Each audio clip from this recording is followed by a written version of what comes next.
Hey guys, Noisy Boy here, and I'm back with another boss video on how to beat the One Reborn. Now, first of all, with items, I brought in those Beast Blood pellets only just because I wanted to use the Beast Blood pellets and the Shikagi's blood form to combine their powers to increase the strength dramatically. It did work in the end, but I only have those pellets just because of the Shikage. If it was anything else, then I probably wouldn't have taken anything at all. Alright, to start off with, you got to run up to the tower and kill these bell ladies. Watch out not to smash them over the edge, just like I did there. It can cause a lot of problems for you if you don't get the right angle with which you're slashing them at. Try not to come at them straight on at the ledge. Try coming on to the side, just like this here.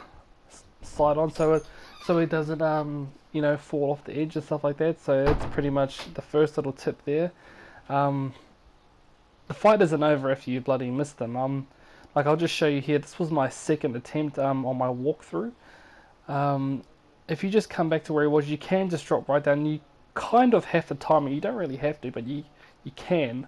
In my first attempt, I actually knocked one of them down as well, and I just jumped pretty much straight off and just did like a lunging attack on his ass. So they're not very hard to kill. They don't have very much life, so they're not that hard to kill. Now with the One Reborn, I was actually quite lucky with this time around. My tip when fighting him is just to keep an eye on the top of him, just there how his arms stay in the air, just like that.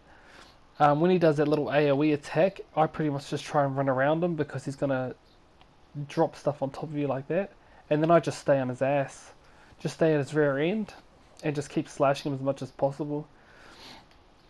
Like I was saying, when he goes down like this, you can actually visceral attack his ass from the front if you want to. I didn't because I didn't think I'd have enough time to get there, but like I said before, if you stay at his very end, even that other part of him like tries to attack you.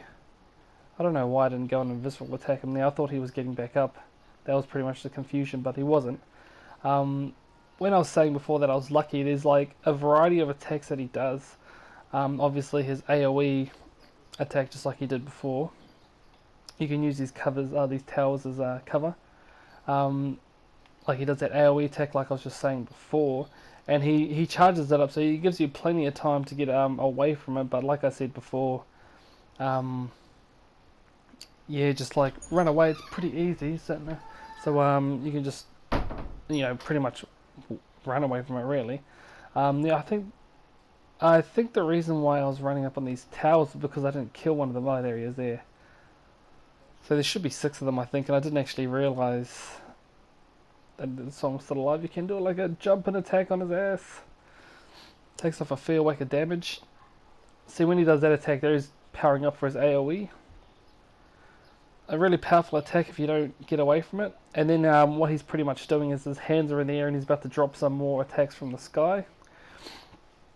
I just found running under these covered pylons was the best way for me because I don't know, I just wanted to see if they hit me or not. So, but like I said before, always just attack his rear. Pretty much where I am right now. You can go for the front side of him, but I've just found that those little legs that he has, the chances of him hitting you at this far away isn't really that bad. So, as you can see, I went into Shikage form here just to try and put a bit of damage on him. As you can see, 2-1 was the end result. So. But like I said, you got to just time the stamina because the stamina just shits you there. So I kind of did the Beast Blood thingy, a Beast Blood pellet, just to see how much I could take off of him just then. And as you can see, I went from 2-1 to like 2-3. So that's pretty much the tips I get. He does do like an acid AoE on the floor. I just found that running away from it is just the best way. But like I said before, I was pretty lucky in this fight that he didn't do it. So. Anyway guys, that's how I beat him. Those are my tips. So if you liked it, please give me those thumbs up, comment, and maybe even subscribe. And as always guys, stay noisy.